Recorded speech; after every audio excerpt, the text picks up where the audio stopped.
Good afternoon, ma'am. Good afternoon, everyone. So today I will be discussing the Chapter 2, 19th Century Philippines as Rizal's context.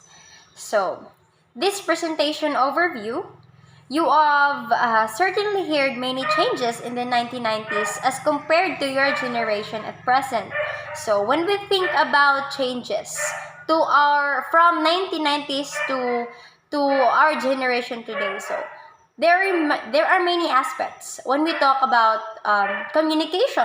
Today we have already mobile phones, laptop, computers, tablets, and many more.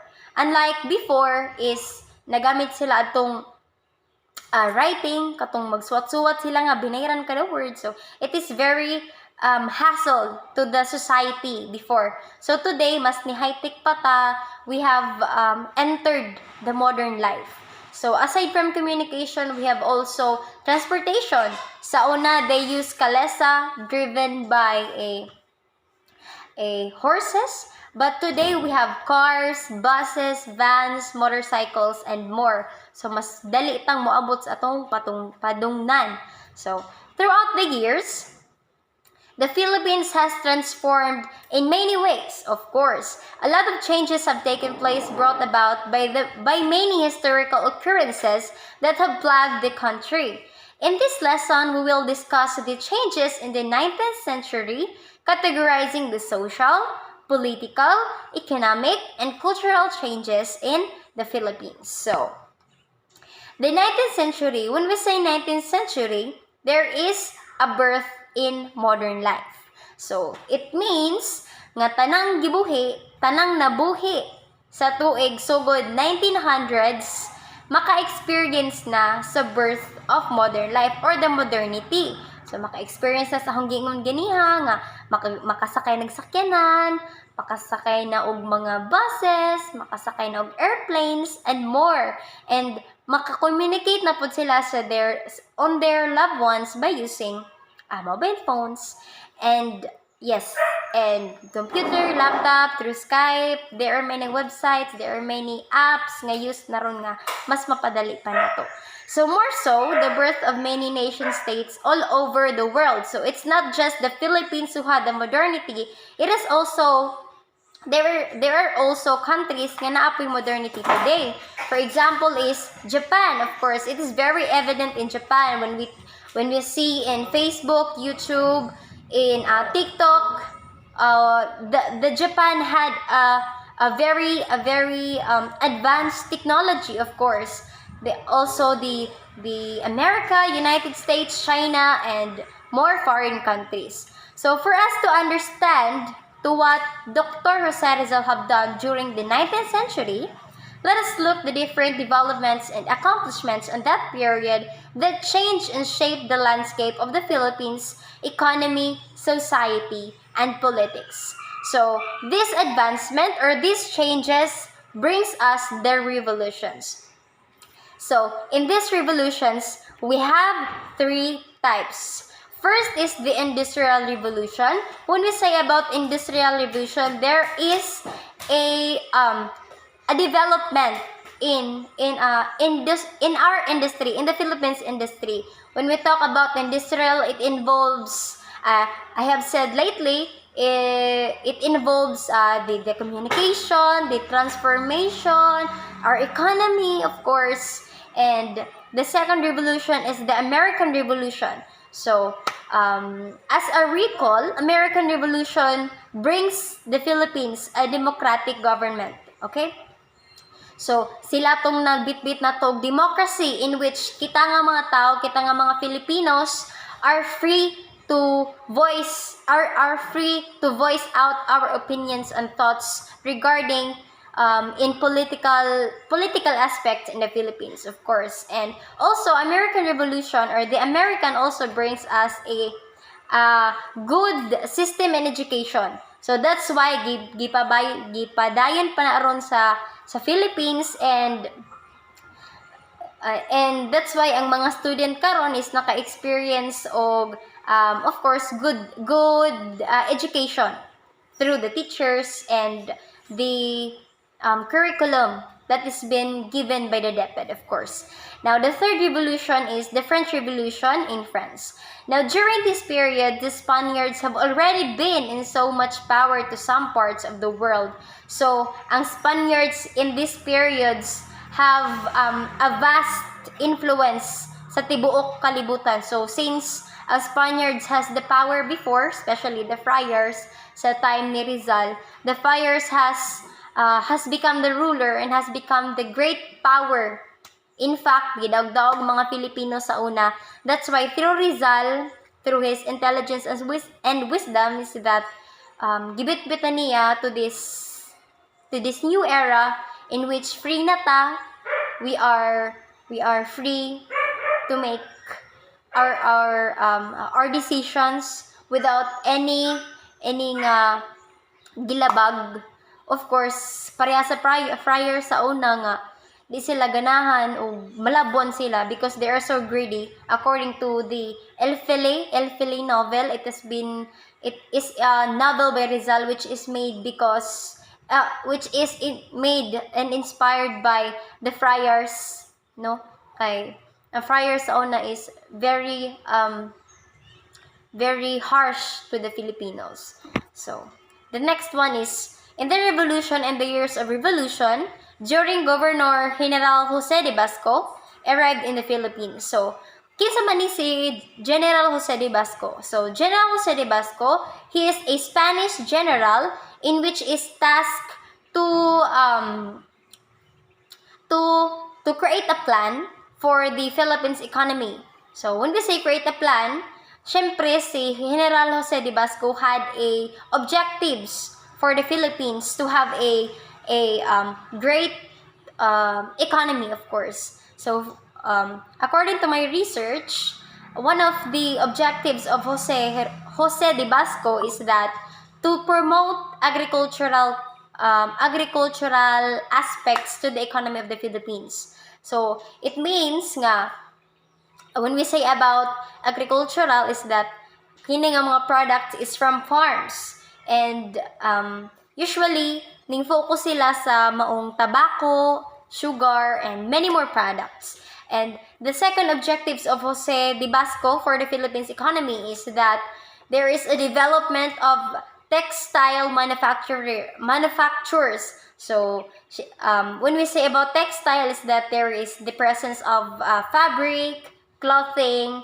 So, mo na siya ang gipasidak-an ni Jose de Basco to have here in our country, in the Philippines. So, their trading system wasn't in progress, but there are countries who was already apparent among our ancestors, and trades with the Spaniards came to the Philippines. These countries are China, Japan, Siam that are now Thailand, India, Cambodia, Borneo, and Moluccas known as the Spice Island. So, Spice Island mo man ang katong country nga nag-provide sa mga kanang mga lamas.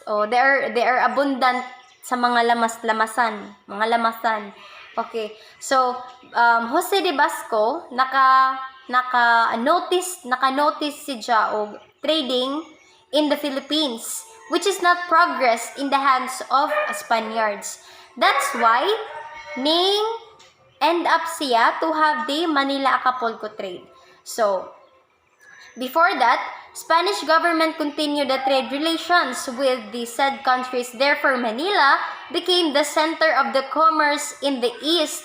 So, sige kaingon na o kaniha, the Spaniards had a trading in the Philippines, and which is not progressed according to Jose de Basco, that he had noticed that this trading is not progressed. However, Spanish government continue the trading, and therefore the Manila is known to be the center of the commerce in the East. However, the Philippines, allegedly a Spanish colony, was governed from Mexico, making it in the year 1565. Spaniards closed all the ports of Manila from all countries except Mexico, causing the birth of Manila-Acapulco trade, more than known as the galleon trade. So, aside sa kadtong Manila became the center of commerce, there are many countries as well involved to this. But because of Jose de Basco, he had closed all the ports of those countries except Mexico.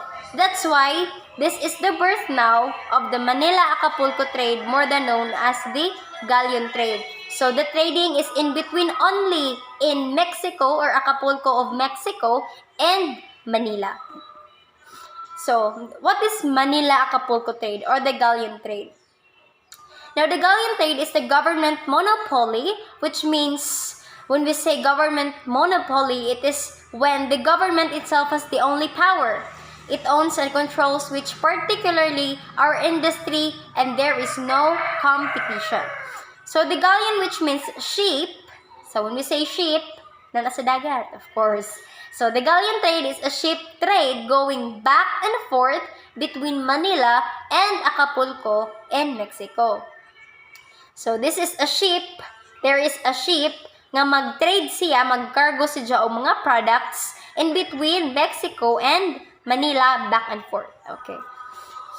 So, the trading has two galleons or ships used in trading. We have ship 1 and ship 2.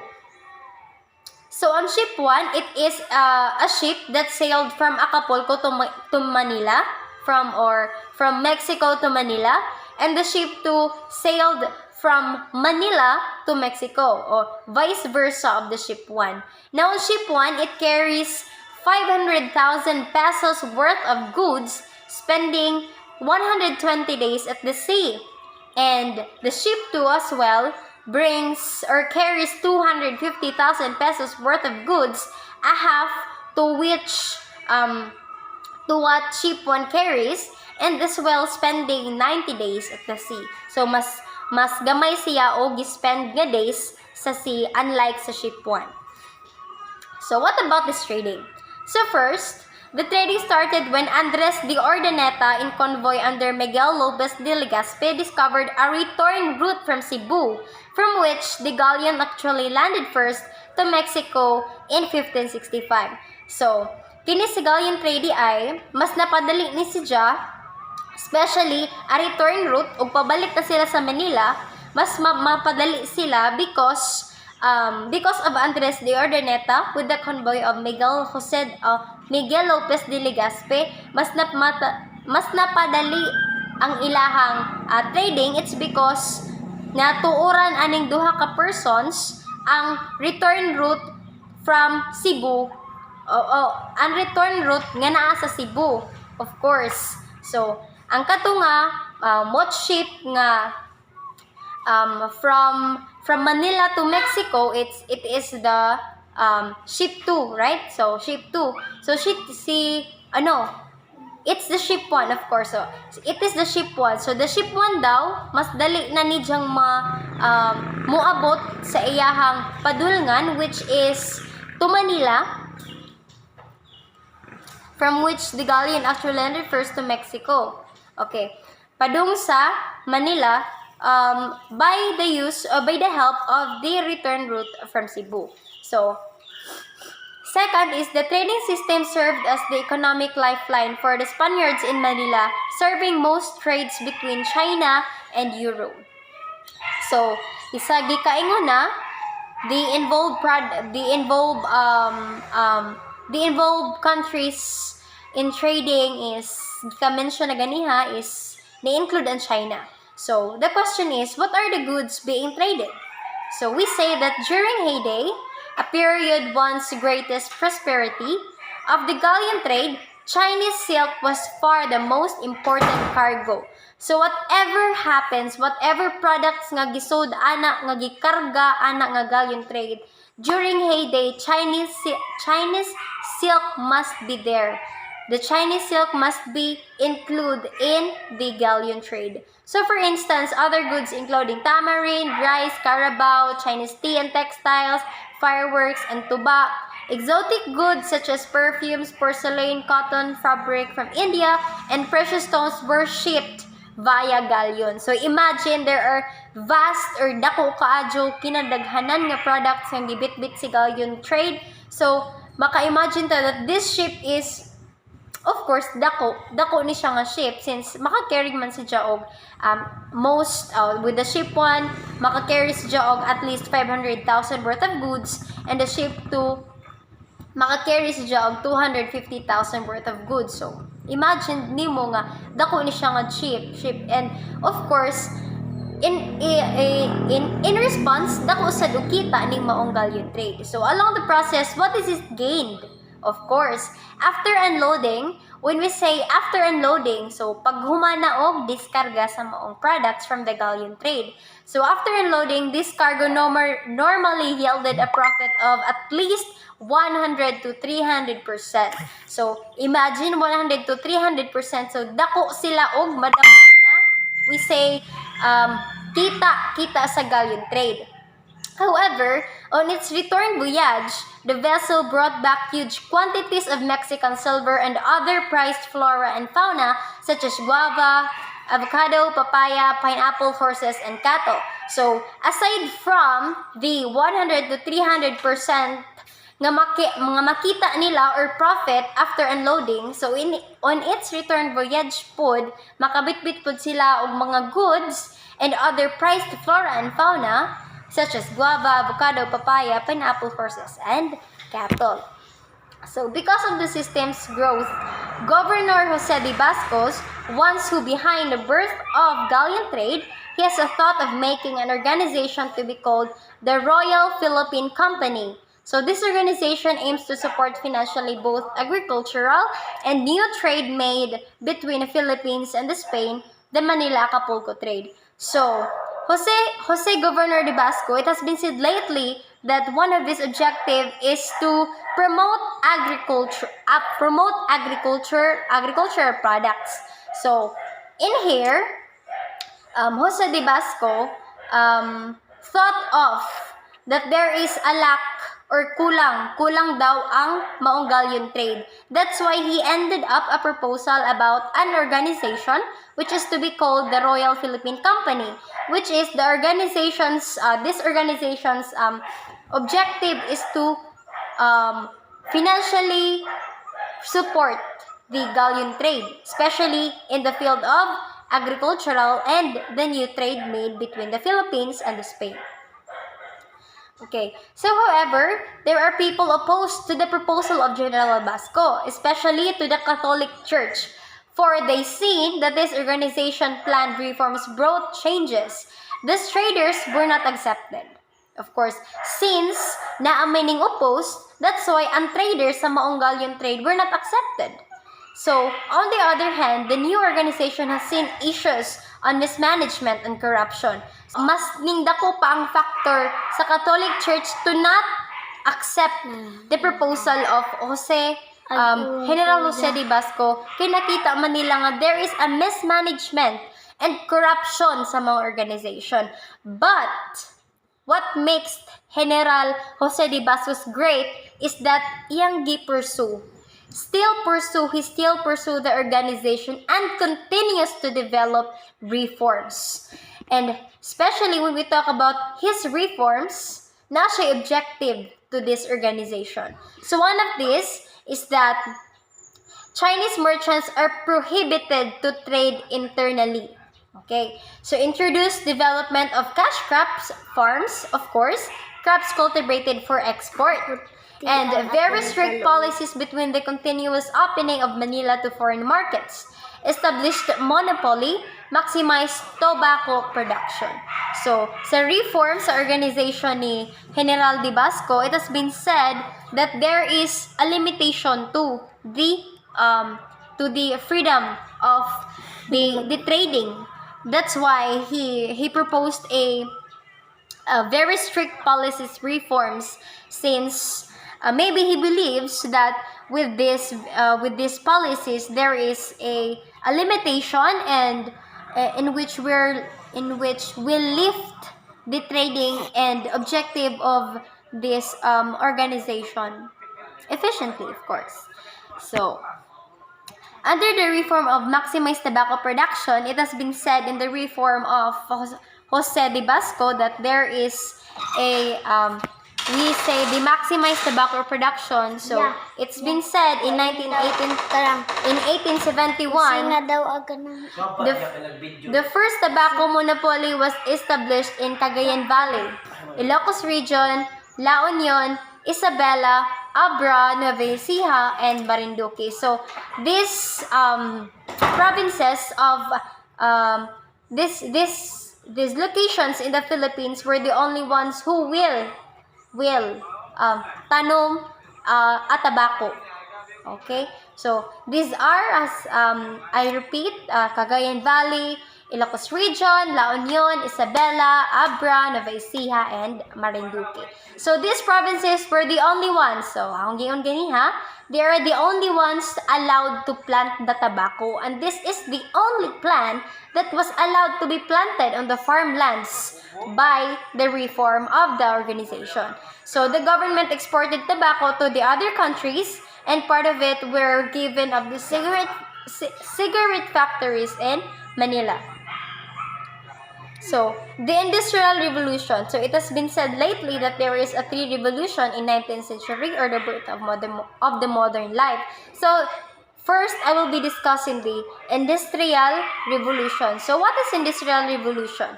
In this revolution, there is the inventions of steam engines and machines that were used in manufacturing were developed. Most significant revolution or developments in 19th century. Because from being a country that relied on machines and wage labor, economic status had totally changed. Traders this time were fortunate to become the first capitalists. Industrial workers were former farmers who migrated from rural areas and remote provinces of Europe. So, in summary, in this revolution, Industrial Revolution, there is the invention or the occurrence of the steam engine and machines that were used in manufacturing. Since gipasidak-an man sa maong Industrial Revolution, the advancement for the industry, for the Philippine industry, so there is the occurrence of the steam engines and machines na used for manufacturing. So when we say about the modernity, so of course, these engines and machines makes fastest manufacturers or makes a fast manufacture of products. So, ibig sabihin, kung paspas, there's also a we say demand, high demand for workers. So, mas daghang gikinahanglan ng workers. That's why the people who live in rural areas migrated to do the work in in this advancement. And of course, tungod kay paspas man ang production, and there are many peoples nga maka-receive og labor, mas dako ang factor sa economy. Of course, ang mga people dili na kadyo maglisod since na naman sila income by their labor. So, the economic also is mas paspasad ang production. Since paspas ang production, mas masuportahan sad ang mga needs sa Filipinos and even people worldwide, since there is a galleon trade, so there is a trading or export of the products from the Philippines. So, one more thing is that from this, positive effects took place as the Industrial Revolution contributed many things to the people. So first, the Philippines was open for world commerce. Okay, so when we say world commerce is that there is a sharing. So makahatag taog, katong giyon ganiha, there is the export of products to the other countries. From the Philippines, of course, from the Philippines product. So, foreigners were also engaged in manufacturing and agriculture. The Philippine economy became dynamic and balanced. There was also a rise for new, influential, and wealthy people. Wealthy, of course, specifically Filipino middle class. People were encouraged to participate in the trade, migration, and increase in population were encouraged. So, sabotable naman siya. So, sa madungog nato, so Industrial Revolution, daghan siya kaadyong positive effects sa Philippines, especially sa citizens in the Philippines. So, Ang uban di na kayo maglisod, ang uban na ani saktong income, ang uban ma-provide na lang everyday needs because of the Industrial Revolution. Okay, so that is the end of my part to be discussed. So this time I will be given the part of my co-group to discuss the next part. Okay, that would be all, and thank you. Good day, everyone. I am Giselle Anzabanda, and I am one of the reporters for this chapter. Okay, 19th century Philippines as Rizal's context. So in chapter 2, this is the Philippine situation during the 19th century in the hands of Spanish colonizers. Alright, 19th century. It is years between 1800s and 1899. In these times, Jose Rizal was already born because he was born in 1861. So, this shows the situation of the Philippines in terms of political, economical, and social aspects. So, political, kung giun sa pag-manage sa Espanyol, kung giun sa pagduma ang Philippines sa ilahang kamot, sa ilahang time. And economical, kung nilambo ba ang ekonomiya sa Pilipinas sa kamot sa mga Espanyol o sa panahon nga sila ang Philippines gisakop sa Spain. And social, if naabay nahitabo nga certification or something na makaingon ta nga gate by class ang kada life status. By 1810, the end of galleon trade. Okay, what is galleon trade? Galleon trade, this trading policy changed the system of free trading in the Philippines, wherein the other nationalities like Chinese are free to exchange their goods with the Filipinos, who had extra goods. Alright. It was ended because of the loss of Latin American colonies brought by the Mexican War of Independence from the Spanish Empire. The Royal Philippine Company eventually closed and the policies for trade were adjusted. Alright. The Royal Philippine Company was founded by Governor General Jose de Basco y Vargas. And in recent times, ang Governor General mao na ang atuang president. Na-stop ang Royal Philippine Company tungod sa poor management and pagkalugi dahil sa pagbukas ng daungan ng Maynila noong 1789.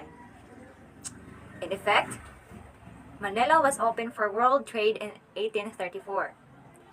Merchants and traders from other countries migrated in Manila become leaders in finance who made agricultural cash crop export possible.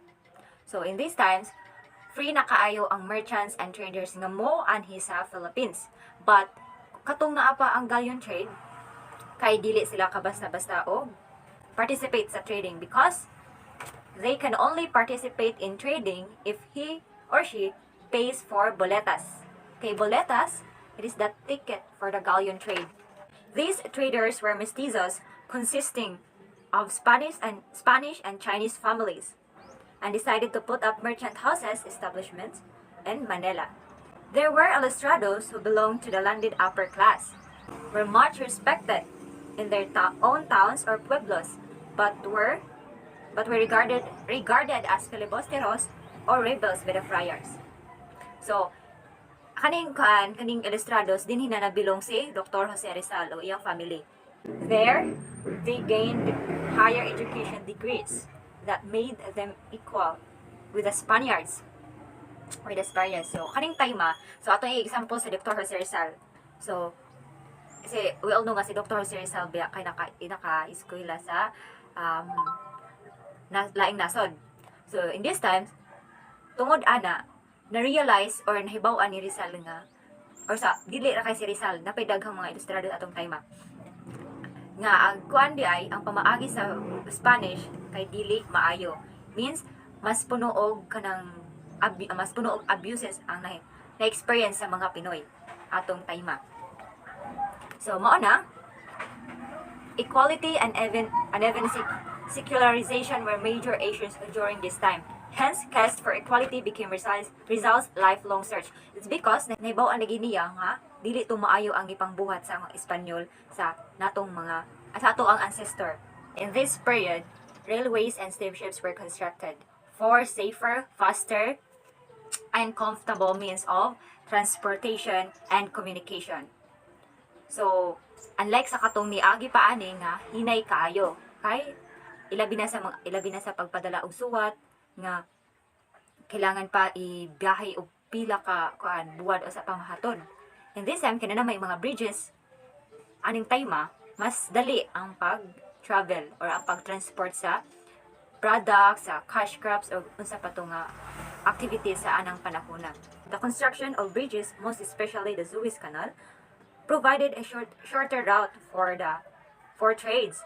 Suez Canal is an artificial sea level waterway in Egyptians. The Suez Canal connects the Mediterranean Sea to the Red Sea through the Isthmus of Suez, constructed by the Suez Canal Company between 1859 and 1869, under the leadership of French diplomat Ferdinand de Lesseps. And the opening of Suez Canal took place on November 17, 1860. In effect, there have been closer interactions between Philippines and two other countries of the world. So, kining tayma pod, daghan na pod ang nakaeskwela sa laing nasod. Most especially sa middle class or ang gitawag nga illustrados, where they considered as the enlightened ones. Kaysa ako ang giingon ganina, mao na to nga kanang naka-realize sila nga dili ay maayo ang treatment sa mga Espanyol sa ato ang mga ancestor. Through the cash crops, the Philippine economy began to flourish. Majority of the export income of the Philippines during the 19th century came from the cash crops, from tobacco, sugar, cotton, indigo, abaca, and coffee, making it the major source of revenue in the country. This also concludes the importance of having lands at that time. In that time, we became the major source of cash crop. So, anang tayma, importante gyud nga naatay yuta. Why? Of course, in that time, pag yun ay abunda kayo in terms of agricultural business. Consequently, more provinces shifted to growing cash crops, and management of lands became major concerns. Why? Because at that time, farmers were pressured to produce more harvest, while landowners or hacienderos take advantage of their position. Then, they would engage in a pacto de retroventa. So, what is pacto de retroventa? Pacto de retroventa is an agreement of sale guaranteeing that the landowner could buy at the land bank at the same price which it was sold. So, anak palang daan, makaingon na tang hindi pang tamas-tamasa na jud ang kahinaan na sa atong mga ancestor. Why? O, anak palang daan, nga, syempre, yuta, kuan biya, mahal ang yuta, nagkataas ang presyo sa yuta, but, ningita silang paagi na sila gihatag nga agreement ay pagbaligya sa kuan landowner mao po yung presyo ining balik. Of course, nangita silang paagi nga or ilahang take advantage ang kainaan sa mga Pinoy. However, it was difficult to buy back the land because of the continuously rising demand of the economy and payment for renewals, causing farmers to be in full debt. So, anang time nagsugod-sugod na daay ka kuti ang pag-process sa papel. So, mao nang nagdisod ang mga farmer nga. This further instigated the loss of farmers' right to their land as they were forced to work as tenant farmers or kasama. There was also a form of land grabbing by acquiring the land forcefully because of the growth of the economy. People required better care for lands. As a result, there came the inquilinos. Inquilinos, a laborer indebted to a landlord who allows him to form a farm in parts of his property and works without pay from the landlord. The rise of Chinese and Chinese mestizos was brought by the increasing growth of the economy. Even before Spanish colonization, they were already doing multiple services as traders, artisans, and domestic servants in the Philippines. Also, when the galleon trade was introduced, the products of the Chinese were the goods that were most traded. Chinese population have increased, but the Spaniards saw this as a potential threat to their colony. Spaniards were because Spaniards were afraid that the Chinese could be more loyal to the Indians, or they are known as the Christianized natives, or sila tong mga low class, pinaka-low nga class sa panahon sa Espanyol. And later on, ako nang i-discuss kung ano. However, despite this dilemma, the Spaniards find the Chinese as a population who were essential to the economy. They planned to convert the Chinese and introduce intermarriages with Indians that brought the Chinese mestizos. Kung kisa pa tong mga abusado, mao pa to mga paranoid. Like, ang sa hinahitabo ani nga, nagduda sila nga, o basin kunog threat ang pagtaas sa population sa Chinese, kay basin ang ilahang loyalty sa mga Indio, ma-change or ma-adto sa mga Chinese. But, mo nang ilahang pangitaag paagi nga ipakasal ang Indios o Chinese para modaghan pa jud ang mga Chinese. The Chinese mestizos play a major part in the Spanish colonial period. Why? Because in this period they buy land, accumulating wealth, and influencing the majority. Fyodor J. Gore considered the Chinese mestizo as the richest and most enterprising portion of the entire population. To increase the population of hard-working Chinese mestizos, the Spaniards allowed them to marry at the age of 16 without their parents' consent, a privilege that not granted to the Indios. So ganina, giokihan to mga Spanish nga na-intermarriages nga metabo between Indios and Chinese. Kay aglahada ang rason para managhan pa kuno ang mga hardworking na mga Chinese. So sa una pa jud ay mga business-minded na ginidaan ng mga Chinese. And obvious naman po hantod karon. Of course, dili mo sugot tong mga Indio 16 pagod sa kay alamag anang bisan pag mingon tag low class sila, but kay bab na pud sila wisdom or knowledge nga di lalimpon ang maminyog sa iyo.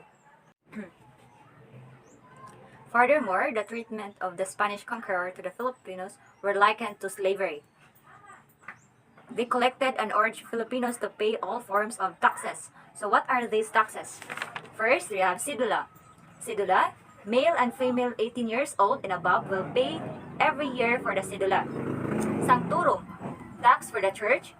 Donativo de Zamboanga, a tax specifically used for the conquest of Hulu. Last one is a tribute. It may be paid in cash or kind, or base sa inyong base sa tong nahibalan katunding in kind, or kung unsa ang ato ang available o unsa ato ang makaya nga ihatag kay hilig sila sa una na mag-alay-alay adto sa king. And demanded the natives to do forced labor or polo e servicio for the government and the Catholic Church. So what is polo e servicio? Polo e servicio, the forced labor of all Filipino males from 16 to 60 years old for 40-day periods.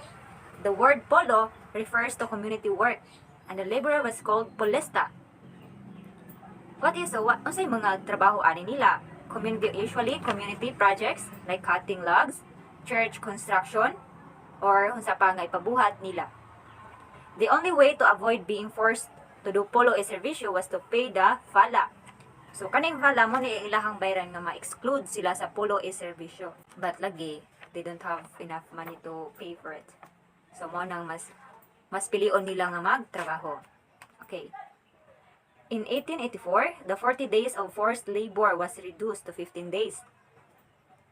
In effect, the decrease of production of products, of course, kay ang mga lalaki imbes magtanom or magharvest na naapa man sila sa trabaho sa forced labor. So mahina ang ilahang ng production.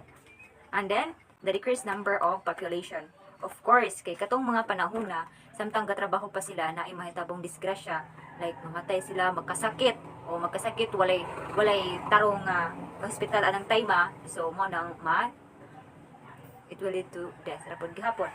And then rebellion of the natives, dinhi po nagsugod nga grupo sila nga mo rebellion against Spanish colonizers.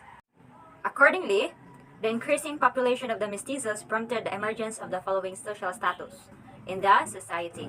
But ang tinuod ani na ay socio-cultural condition during the 19th century o mauna ni siya. The Spaniards imposed a new social stratification which discriminate the natives in their own land. The first or the highest class is the Peninsulares. They're the Spanish born in Spain and live in the Philippines. Mao sila ang mga elite member of the society, and diri ni puyo para mag-start og business or para na ay position sa government. The next class, the Insulares. They're the Spanish born in the Philippines. Criolles, the third class. They are the mixed blood or combination of Spanish and Filipino. And then, under niya kay ang mga ilustrado, the well-educated Filipino and considered as the enlightened ones like Jose Rizal. And then, Principalia, the landowners. And the last class, or ang pinaka-ubos, mo ni ang Indio. The last class, the unfortunate and discriminated class in the society. What ang ibutang ri is the composition of mestizos. We have Peninsulares, Insulares, Spanish mestizo, katong na half, Principalia, Indio, o Chino Infel, or non-Catholic pure-blooded Chinese. But in that time, when it comes to privilege in laws in the society, only the people who belong to the highest class can enjoy this privilege. They are the Peninsulares and Insulares. Peninsulares and Insulares, they established their own community in Intramuros, and they will enclose it in a wall to segregate their population from other class. Kay gusto nila walay mahalo nga laing class or di sila ganahan makighalubilo sa uban nga class. Alright, Criolles. Sila tong unang nakahuna-huna nga motuligsa or mo rebel at mo laban sa mga agensa Espanyol para magkaroon ng reforma. And Indios, sila tong gipagbayad og mga tax. So sa akong gi-mention ganina mo to ang ilahang pagabayaran.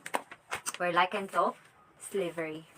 In the 19th century, the Spaniards' economic power started to weaken due to the problems and crises.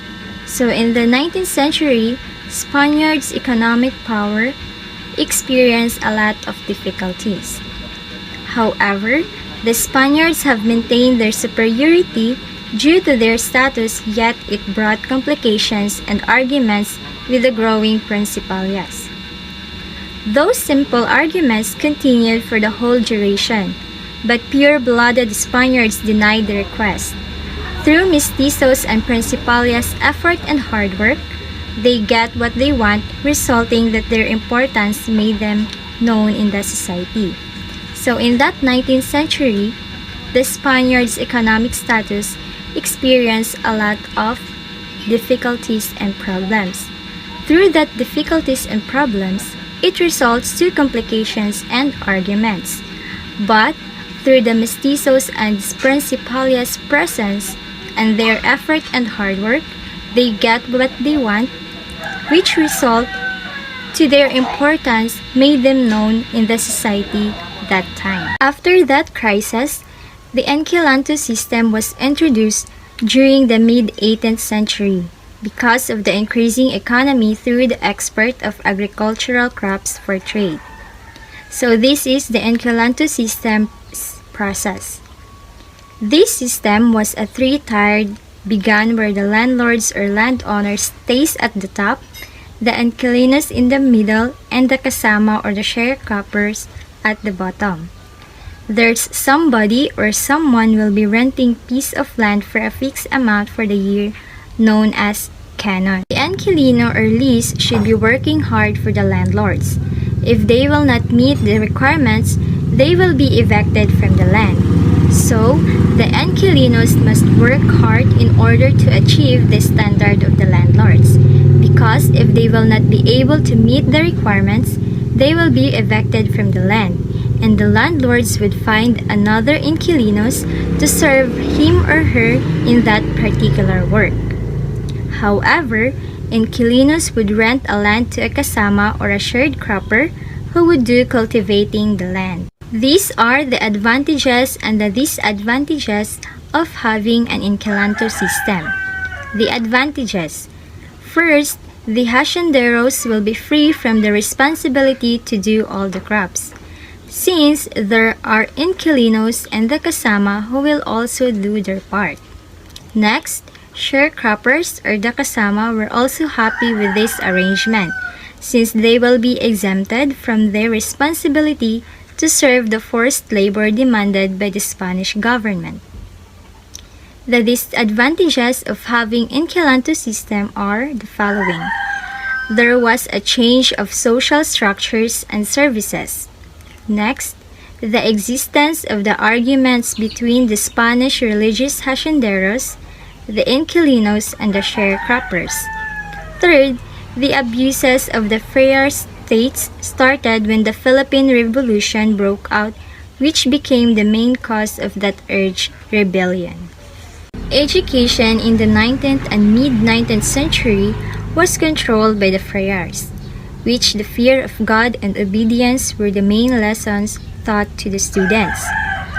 So in that time, friar state controlled the education. They taught the students main lesson, which is the fear of God and the obedience. As a result, students developed inferiority complex in learning, having learned the culture of silence. At the end of 19th century, the only school offered different courses was the University of Santo Tomas, which is an existing higher education in the Philippines founded in 1611.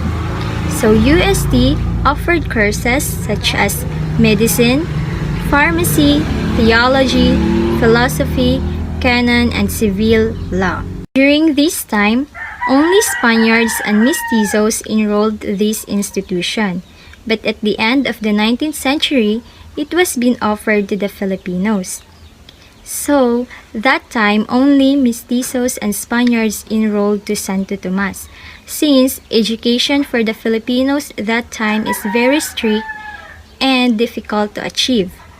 But because of the implementation of the Educational Decree of 1863, requiring each town of the Philippines to establish one elementary school for boys and one for girls, which Spanish language will be the main language in all schools. The friars opposed of this idea, which teaching of Spanish language to Filipinos, since they believe that this may lead to development of political and social awareness among natives. French Revolution in France. It started in Europe and other parts of the world, in which their main goal is to change the political views of the people, since the Filipino people experience a lot of difficulties and discrimination during the Spanish colonization. They have experienced a lot of discrimination in terms of their right to live, right to education, and even right to express their own thoughts and ideas. That's why French Revolution existed in order to change their political views. The French governmental structure began to change from absolute monarchy, giving privileges to noble and religious officials. French Revolution is an era of political disturbances, such as change in the ministries, constitutions, and parliaments. So during the French Revolution, a lot of changes happened in our community. Because of them, the political disturbances existed, and the political views of people have been changed because of their management. So, as a result of the political condition of Spain, our country, Philippines, experienced a lot or a number of negative impacts, such as inefficient and corrupt administration due to the brief service of governor-generals in the country. Next, the land property of Filipinos were lost due to the encomienda system. Third, Spanish culture and religion became widespread and Filipinos were forced to accept it. After the French Revolution, American Revolution follows. It was somehow about the political disturbance during mid-18th century. This revolution significantly gave the idea that the colonized people will have their independence from their colonizers in the 19th century. So through American Revolution, Filipinos opened their mind that in the 19th century, they will be able to gain their freedom and independence from their colonizers. So, Dr. Rizal also got the same idea from the American to pursue freedom and independence for our country. Means, American Revolution also impact our national hero Dr. Rizal to give some courage and confidence to write those novels in order to open the mind or in order to fight for the right of every Filipino people. Americans also provide new knowledge and ideas about the opening of world trade and businesses. So the American Revolution has a great impact for the Filipino people. Because of them or because of this revolution, Filipino people learned to stand alone in order to gain independence and freedom to stand alone or to stand as a country. Thus, through the American Revolution, a lot of opportunities opened for the Filipino people in order for them to get some courage and confidence to stand as a human being. Now, let's proceed on Bourbon reform.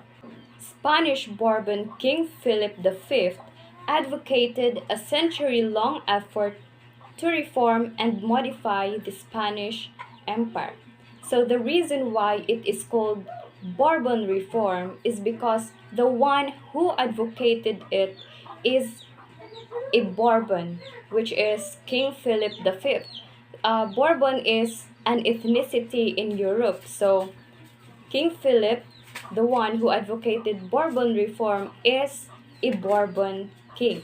So what is Bourbon reform?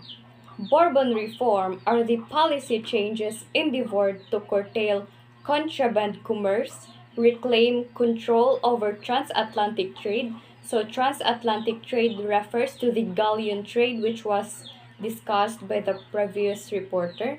Restrict the church power because during that time the king already noticed the cruelty of these Spanish friars. So he wanted to restrict their power. That's one of the reason in advocating the Bourbon reform. Reform state finances to fill dwindling royal coffers, and found tighter administrative and political control within the empire. So from the word reform, so there are changes, there were modifications in the policies that are being implemented in terms of political, economical, administrative, military, and church. So there were changes on the policies that are being implemented on those areas. Bourbon reform as well ensures that all military officers were Spanish born. So they wanted that all the officers were peninsulares, which are Spanish, which are also born in Spain.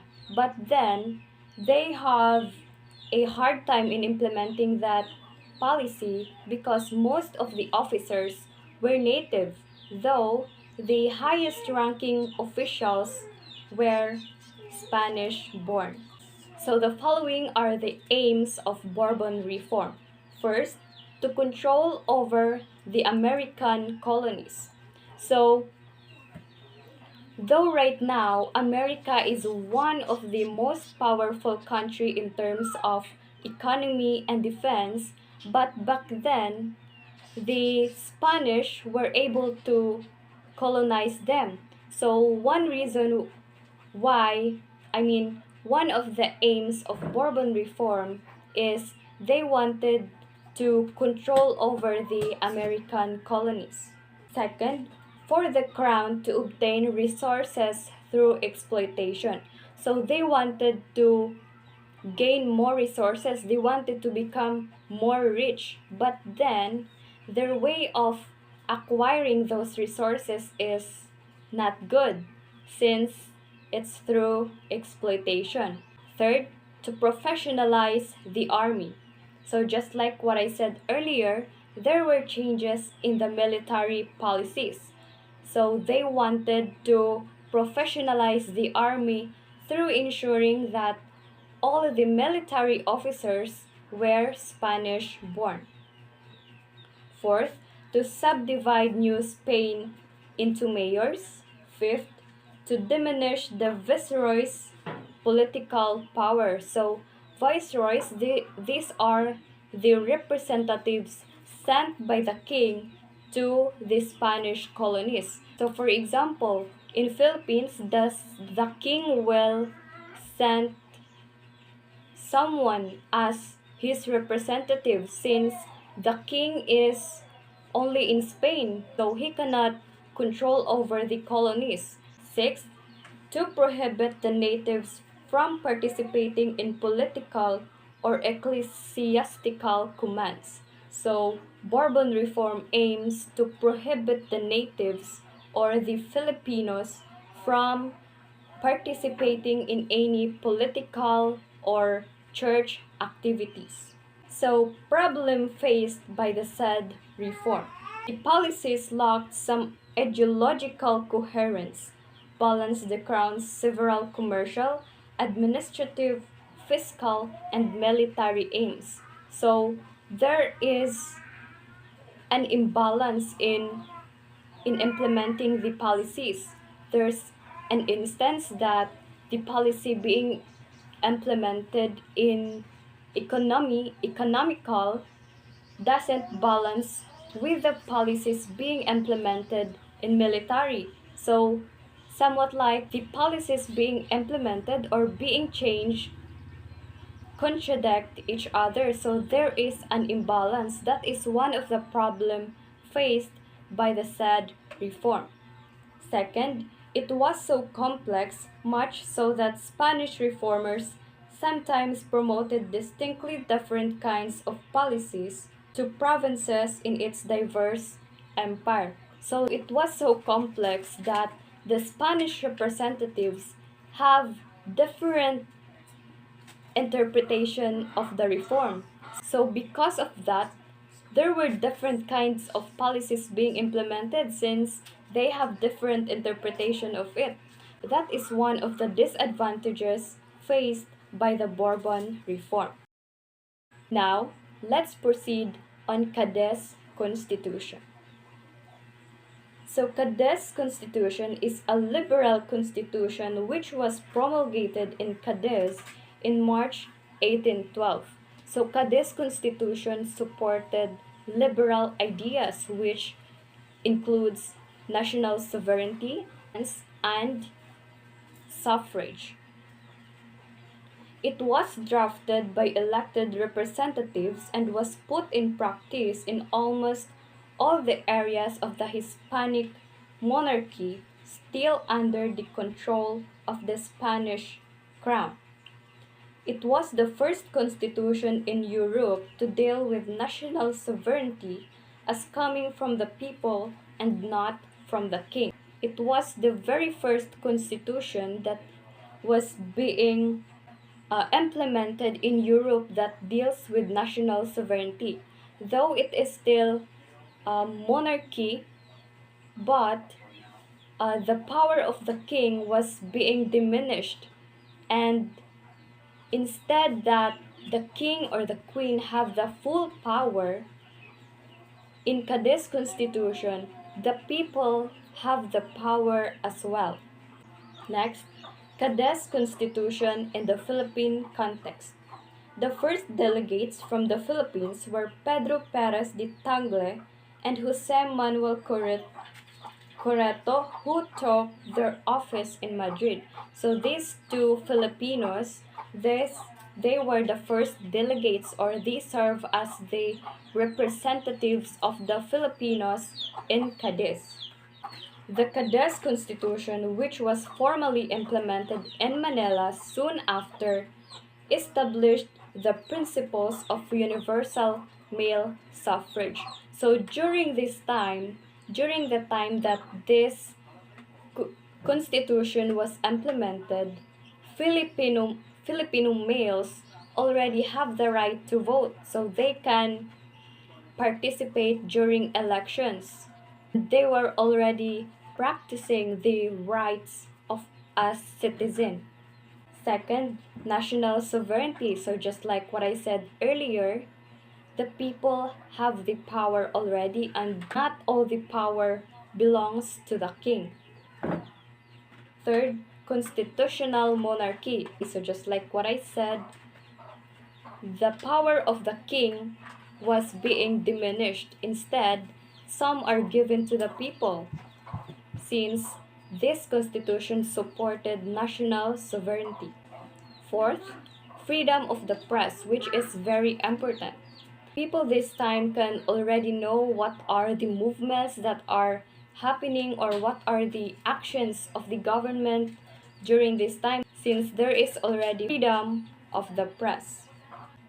And lastly, advocated land reform and free enterprise. Now, let's proceed on invalidation of the liberal constitution. May of 1814, King Fernando VII declared it invalid and restored absolutism. So on May 1814, the new king, which is King Fernando VII, declared Cadiz constitution invalid, so he doesn't like the idea of liberalism. Instead, he restored absolutism. However, Cadiz was a very significant period in the political history of the Spanish-speaking world, at least. On the part of the locals in the Philippines, one crucial creed embodied in the Constitution was the exemption of the natives from paying tributes and render public services based on its equality clause. Cadiz Constitution was brought back in 1820 but only lasted for 3 years. So, though Cadiz Constitution was invalidated by King Fernando VII, still this period or the period of Cadiz Constitution marked to the Filipinos, since during this time they were able to practice suffrage, or even if only the males were able to vote, but still it let the Filipinos practice the right of a citizen. Thankfully, right now, we already have this right, including the females. We are already capable of voting, we are already capable of practicing suffrage. Aside from that, we already have a lot of laws that protect our rights to education. We have the freedom. We are protected by the law. So we should be thankful that right now we are already free from the Spaniards.